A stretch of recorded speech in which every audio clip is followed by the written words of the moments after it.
Hello and welcome to week 12 in Developmental Psych, and here we are in middle adulthood.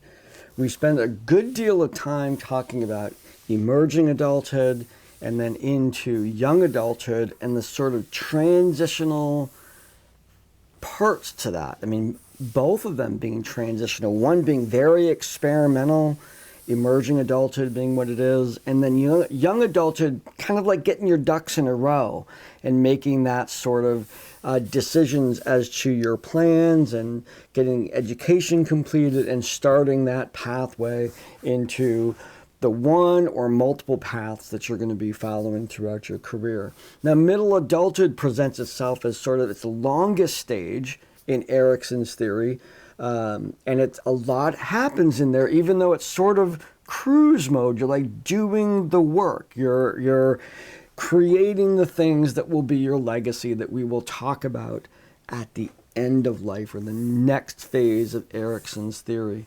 So here we are in middle adulthood. You're halfway there. This middle concept is really difficult to kind of understand because, you know, we talk about the 50s being, 40s and 50s being midlife, and that means you're 80 to 100 years old, and it's kind of on the edge of that. Not necessarily the halfway point. It really is the notion of your let's say there's a pathway, can like use a road as an idea that presenting the lifespan, and you're walking along the road and you reach points in your life in which you take stock of where you're at.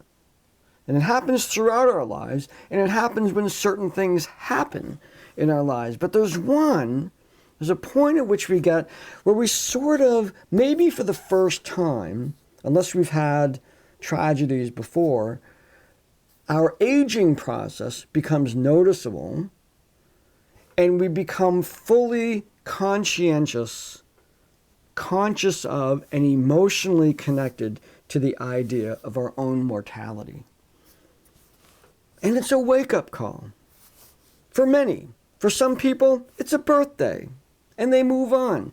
For some people, it's sort of like, wait a minute. They want to stop, and they take a look back as to where they've been, and they kind of see where they're going, and like, do I need to make some adjustments at this point? Because of my dreams and all that, which I've narrowed down through those emerging and young adulthood stages, am I on the path I want to be? And that question comes to the person's mind. And they may look at their life and say, go forward, and they transition easily. Or they may enter into what James Marcia talked about, add a little crisis, midlife crisis. Looking at the options, do I need to make some changes? And that's just sort of implied by this sort of halfway point. There are many times at which we may take stock. This is sort of a life course one. There's this period of time when we start to recognize our own mortality, and we respond by taking stock of where we're at. Okay. Aging is the key. Aging is the one that brings this midlife event into our consciousness. We have physical changes. Some of those physical changes are normal. There's a normal aging that starts to happen in the late 40s, in the 50s, and beyond. We start to have changes in our hair texture, color, and quantity, as I am very well aware of. Our skin begins to change color, its flexibility. Maybe you start to get some wrinkles. Our muscle mass is different. We can't be as athletic as we used to be, or maybe we have to work that much harder to maintain our athleticism. A little bit sore in the morning, those kinds of things. Our vision changes and our hearing can change. These are normal aspects of physical decline that are a natural part of the life cycle. And we encounter these, and they remind us that every day is important. And there's kind of, perspective on this. Certainly aging is what it is. We have all kinds of products out there that are trying to say this stuff doesn't have to happen. It's inevitable. Aging, taxes, and gravity, right? Can't fight those. So we are going to go through these changes. Many people embrace them. Some people hold them off for as much as they can. And I'll talk about exercise and nutrition and why that's important at this stage, especially. But these are normal aspects of the aging process. What's not normal, it's not normal to have heart disease, to have hypertension, high blood pressure, to have diabetes, cancer, or high cholesterol. These are not normal things. These are not doomsday sort of things like I'm going to age and then I'm going to start having heart problems and my blood pressure. No, those are considered abnormal manifestations of aging and should be treated as soon as possible. In fact, some of the decisions that we make early on in our young adulthood kind of lead the lifestyle patterns that we lead and start. Some of those decisions we're making in terms of the patterns of life that we want to create for our big, long midlife have to do with preventing some of these: heart disease, hypertension, diabetes, cancer, and cholesterol problems. Okay, so it's important to keep those in mind. Now, staying healthy, whether you're young, you could be an emerging adult, and every one of these things is just as important. An emerging adult, young adult, for all of adulthood, even in childhood, I guess. There are ways that we want to address our activity, and there are ways that we want to address nutrition. Now, because of the loss of muscle mass and the aging body, and I don't want to hurt all the time, some of the things that I suggest are low impact. That doesn't mean you can't engage in high impact. Most of the working out that I do is sort of medium. I have a Bowflex, I have a bike that's on a trainer, and I bike on that, and those are relatively low impact. I also do racquetball, which is stupidly high impact, and I'm often, pretty sore, as I am right now as I'm doing this. I played racquetball yesterday for the first time in a year. The last time I played was right before everything shut down. I finally got together with my good friend Gary. We had 4 games, and I was 56. Felt every one of those years. Still do. So in terms of activity, we can do things like walking, running, swimming, yoga, working out with weights.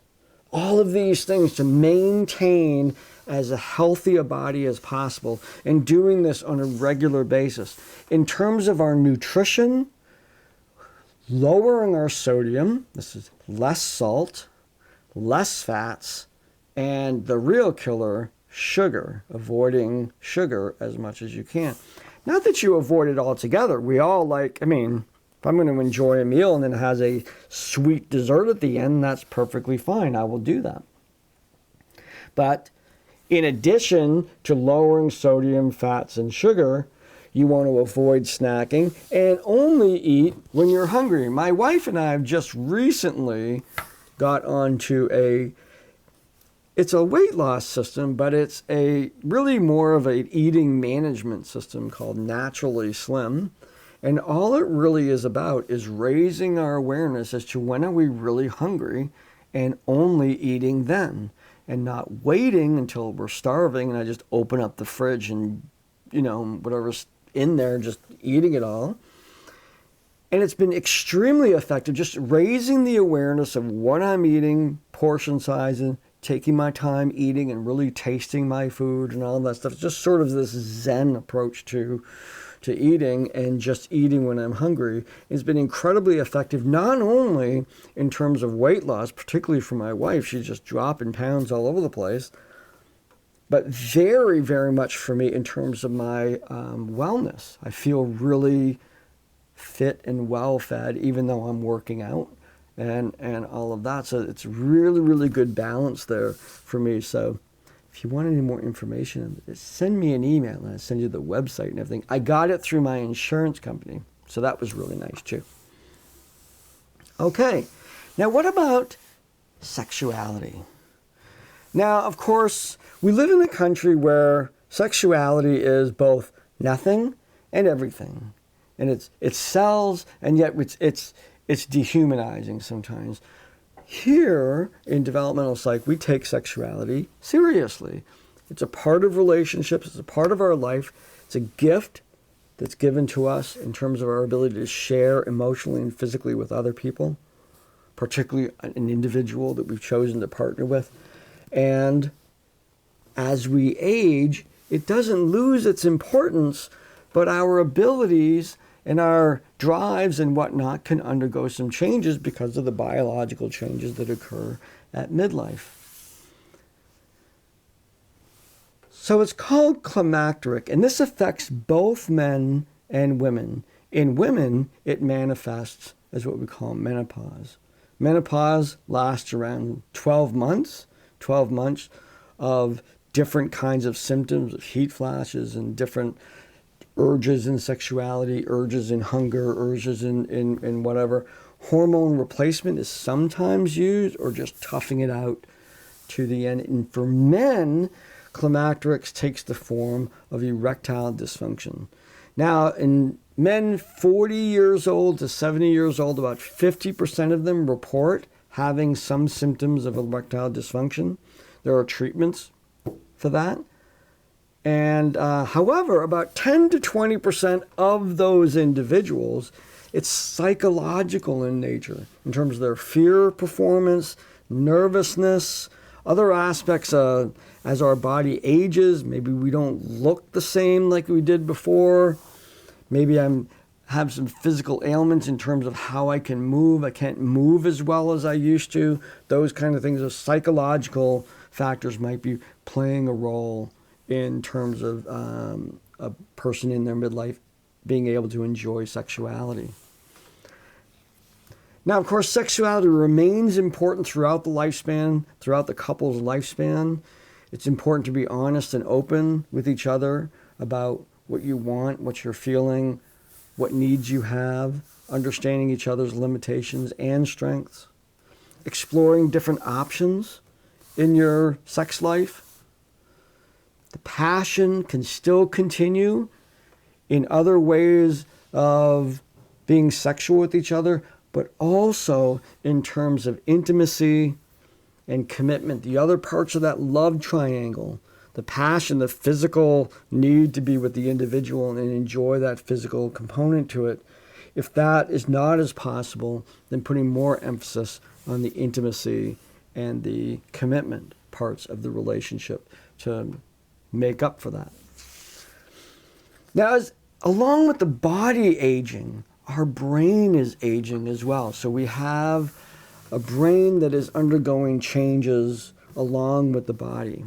Now, there are two types of intelligence, and they, in this particular model, when we're looking at the aging brain, one is called crystallized intelligence. The other one is fluid intelligence. And crystallized intelligence does not undergo a lot of change as we age. Crystallized intelligence is the knowledge that we have. In fact, that becomes even more solidified. Fluid intelligence is the ability to learn new things and new strategies and whatnot. Now, again, part of this might be, you're really looking at complex behavior. So it might be a matter of the aging brain and some biology about that. But it might be an individual who's set in their ways, and the reason why they don't want to learn, or the reason why they don't learn a new way of solving a problem, is because the old one's still working. Or that's what they knew when I don't want to bother with this. My favorite story to tell about that is an individual. I had an old dryer at one time, and the belt around it broke. I took it apart, found out how dryers work, which is really fascinating, had this belt, and I went to Fortin's Appliance in Waterville to get a new belt. As I was walking across the showroom, the elder Mr. Fortin was at the service desk, turned around, went to the back of the room, and as I approached the desk, he had in his hand the belt I needed. So at 30 yards, he was able to identify the belt, talk about a knowledge base, a crystallized intelligence in terms of that. And so I talked to him about that. If I had gone to Walmart, I would have had to look at the, that's not the service that they provide. I would have had to look at the different belts, figure it out. He was able to tell what it is. He knew what machine I had. It was just hilarious.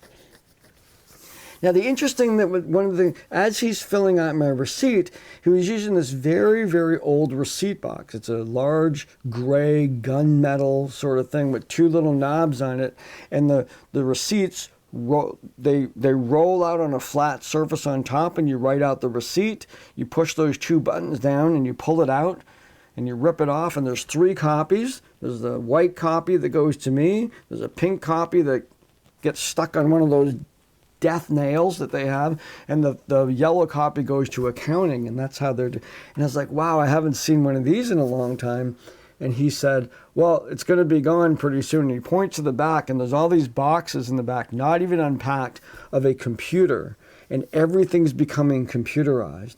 Now, Mr. Fortin had incredible crystallized knowledge about everything that was in his store, about servicing appliances for decades, but told me specifically he was unwilling to use a computer, and that is why he was retiring. He was just not willing to make that change, simply because he's doing well. He doesn't have to do it. He can retire. Not that he's being ornery or anything. It's like, the time has come. Let my son take over. And that's exactly what he was doing. And so this receipt mechanism that had done him well was as far as he was going to go in terms of that technology. And we see this sort of real clear manifestation of crystallized intelligence, the loss that we have of an individual with that kind of ability, that kind of knowledge retiring, but then the new guard coming on and people making changes in their career because they simply don't want to make that move into another way of doing things. And it would just, the complexities or challenges of doing that. So that's part of this issue of the aging brain. However, there's a few characteristics of cognitive ability, such as verbal memory, spatial skills, inductive reasoning, and vocabulary, that in fact, when studies are done on middle-aged individuals, they tend to perform better in middle adulthood than they do in young adulthood.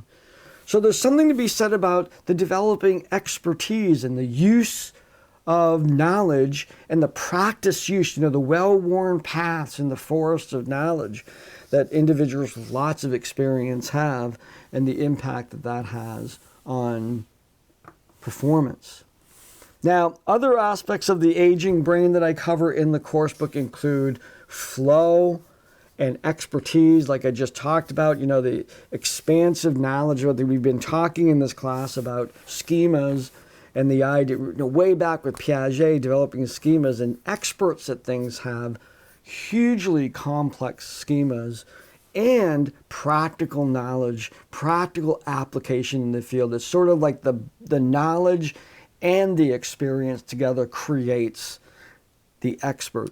Now, flow, I'm not even going to attempt to get that guy's last name, but flow is a concept that experts experience at all ages, certainly, but experts experience of getting into a mindset where you are so engaged in a particular activity that you potentially and often do lose track of time. You really, really engage in it, and you get deep into it. I'm going to have to admit, I spent most of today creating the slideshows that you're seeing, and for the rest of my classes, I have 6 of them, and doing these recordings.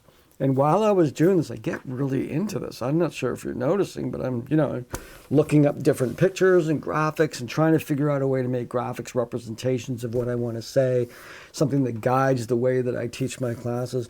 And as I was doing them, I'm just, I'm sitting in the living room, and I'm just looking things up and putting these together. And then suddenly it was dinner time. And I really, really, in a small way, felt that immersion in a activity. I feel it when I'm playing music. Athletes get into the zone. It's the same sort of thing, that idea of flow, of intense concentration. It's a goal to have that, because that state of mind can happen at any age, but what comes out of that state of mind is creativity, purpose, productivity, accomplishment, perfection, all of these things, when you're immersed in a particular project like that, there's huge benefits, not only for you as an individual, where you walk out of those things feeling better, not exhausted. And so very, very important part of cognition throughout the lifespan. So studying the idea of expertise and of flow. Now, of course, work is important. Here I am on my yacht, imagining what work at midlife would be. And you know, I put this up as a joke, but you know, if I had a boat, could have been just like that. He kind of looks a little bit like me. A little bit, not really. But this, you know, working, you know, having the boat, he's on the phone, he got his computer going there, he's, you know, this kind of thing, this notion that working in midlife is going to be really easy. But certainly changes do occur at midlife regarding our work. So we're going to take a look at a few of those here. Challenges that occur as we are in midlife and we are producing. Remember, we're producing the legacy that we are going to be leaving, and we experience challenges the further along that we go in that process. The glass ceiling, how far can we go up in the organization? How far do we even want to go up in the organization? Burnout, those kind of things, and that's really related to, you know, that midlife crisis, and maybe I'm not climbing the right ladder and I need to change the ladder. Economic downturns is certainly individuals in the world today with the pandemic coming along. I just heard the other day of a person who started a hairstyling salon like last year at this time, like put all their money in it, everything about, and then like a week later, everything shut down and she lost all of her money, lost everything, completely went bust. And just a dream really, really taken out because of economic downturn. In this case, the pandemic. Very sad. Overworking, trying to achieve, and maybe you have to find balance in that.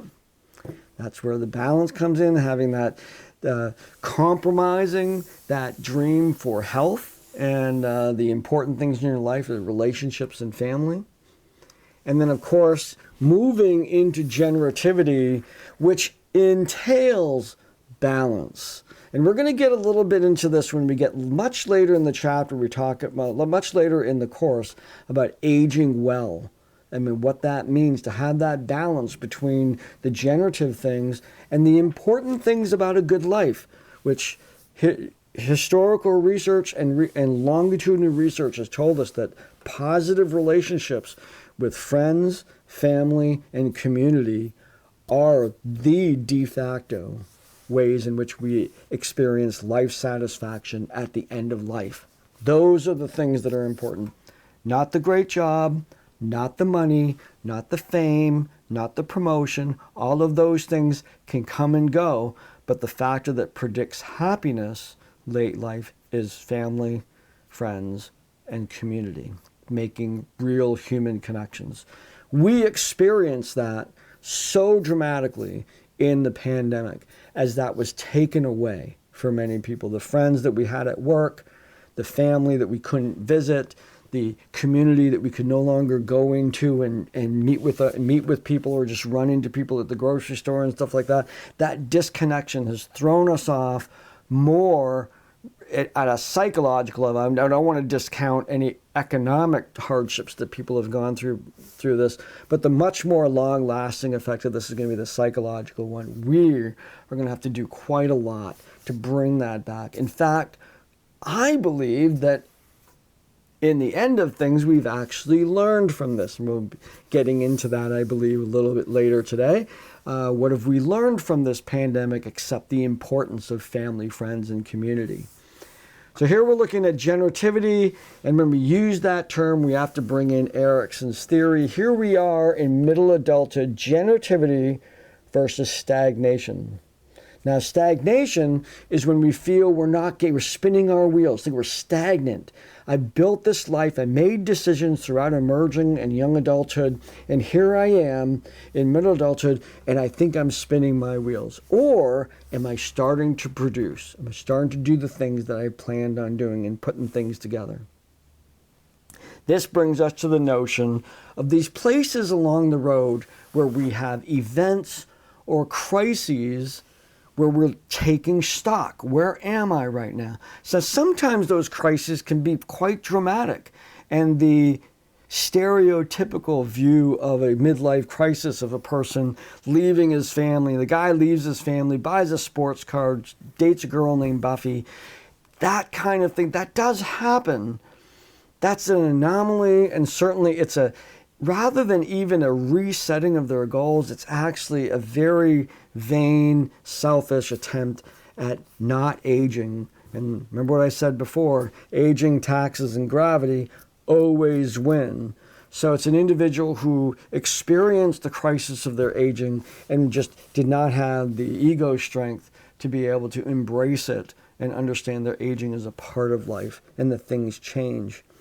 Now, throughout our life, as I've said before, we experience these events and crises along the road that we say, okay, are we along the path? And I want to relate this very concretely to the work of James Marcia. And we've talked about this already, where we have aspects of our lives that are either identity achievement, moratorium, foreclosure, identity diffusion, based on whether or not we have committed and or had a crisis or looked at the options each one of those. Say moratorium means, yes, I'm looking at the options, but I haven't made a commitment yet. So think about an individual arriving at midlife where they've been dating, let's say, and kind of dating, so I want a family and stuff like that. And then they reach a point in their life and say, hey, I got to get this done. I got to, get married, have kids. I mean, if that's still in my plan, I better do it now because I'm running out of time. They might have been looking. There might have been things on the back burner. They're going along. This sometimes happens to people. They're going along and it's diffusion. I'm not really thinking about it, not really committed to anything in terms of retirement planning. And then I recognize I'm getting old and I'm like, holy cow, better start doing that now just to have a little bit of a nest egg set aside. How am I going to do that? Way better to have started before, but certainly never too late to start. So when we look at this and we see someone arriving in a crisis and they're looking around, they may look at identity achievement. They may look at things and say, this is where I want to be, and they may move those things along. In addition, they may be looking at anything that's currently in moratorium, currently foreclosed, or currently in diffusion and say, hey, it's time to get off the pot. Time to get something done here. I need to move these things into identity achievement, and that pressure to act. At this one particularly, because time becomes of the essence. When you recognize there's less in front than there is behind, and I still want things to manifest in front, I need to make those happen now. The pressure's there if I haven't done them yet.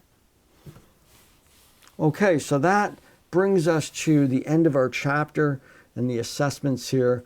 First in the discussion, talking about expertise and flow and your particular experiences. And please bring in your subject. Your subject is an expert at something, maybe many things. Bring that into the discussion. What you've learned from their subject for your biography. In addition, we have a quiz, and is specifically about midlife events with your subject. This is another one of the quizzes where I want you to report out what you're finding from your subject for the biography. And that brings us to the end of this chapter on midlife. Very, very important part of the life cycle. I hope this has been informative to get you to those assignments. And make sure, again, not to reiterate it, and you probably have your habits of studying already, but don't forget the book. Don't forget the textbook that I have in there, along with the course book. I know you only have to read the course book, but there's lots of additional information in that course book to enrich this class. So get those done as well. So I will see you in the discussion boards, and have a great week.